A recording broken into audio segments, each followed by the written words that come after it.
har qanday kompyuter yoki har qanday qurilmada ishlaydigan bayt kod hisoblanadi.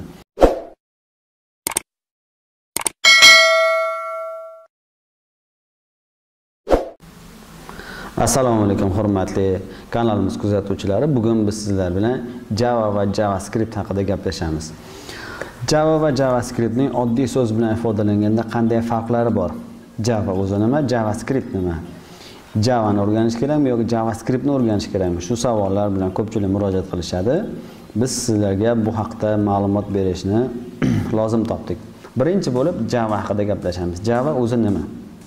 Java bu alohida dasturlash tili va hisoblash platformasi hisoblanadi. Ya'ni u kodlarni, dasturchi tomonidan yozilgan kodlarni qayta ishlaydigan va qurilmaga to'g'ridan-to'g'ri beradigan dasturlash muhiti.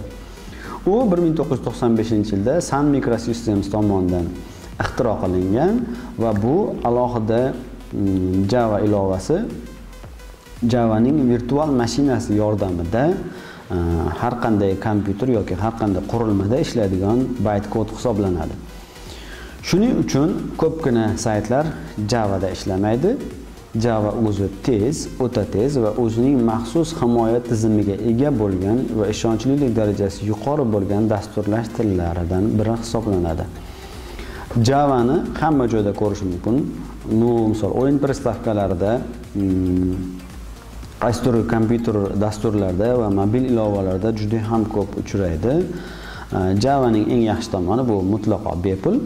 Uni har doim yangi versiyasiga yangilab turish kerak. Bu narsani siz ham doim qilishingiz kerak, chunki xavfsizlik nuqtai nazaridan yangi versiyalar chiqqanda xavfsizlikning qaysidir qismlarida qolib ketgan xatoliklar bartaraf etib borilgan bo'ladi.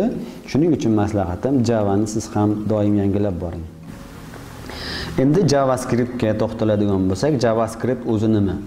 JavaScript bu saytlarga dinamik xususiyatni beradigan bu pragmatik til hisoblanadi.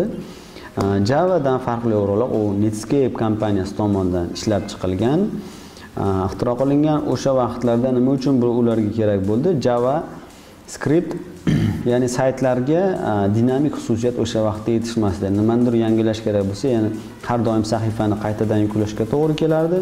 Shuning uchun NISD muhandislari nimadir narsani o'ylab topishni, ixtiro qilishni qaror qildilar va shunda Brendan Ayk tomonidan JavaScript tili o'ylab topilgan. JavaScript Javadan farqli o'laroq brauzerda render bo'ladigan til hisoblanadi. U juda ham Javadan farqli. Uni birinchi versiyasini Mocha deb nomlashgan, keyin LiveScript bo'lgan va shu Sun Microsystems bilan Netscape kelishuvga erishgandan keyin buni JavaScriptni Javaning bir skript qismi sifatida ishlatmoqchi bo'lishgan. O'shandan keyin u JavaScript deb nomlana boshlangan. Boshlanishida JavaScript faqat brauzerda kompilyatsiya bo'lgan bo'lsa, hozirgi kunga kelib u ham har xil variantlari chiqdi, versiyalari chiqdi, Javaga bog'liq frameworklar chiqdi. U ham endi server tomonidan ishlashni boshlaydi. Shunday qilib sizlarga bugun berayotgan ma'lumotlarimiz ma'qul bo'layotgan bo'lsa, like tugmasini bosing, yoqmagan bo'lsa bemalol dislike bosishingiz mumkin. Keyingi ma'lumotlarni qolib ketmasligi uchun albatta kanalimizga a'zo bo'ling va qo'ng'iroqcha tugmasini bosishni unutmang. Xayr, salomat bo'ling.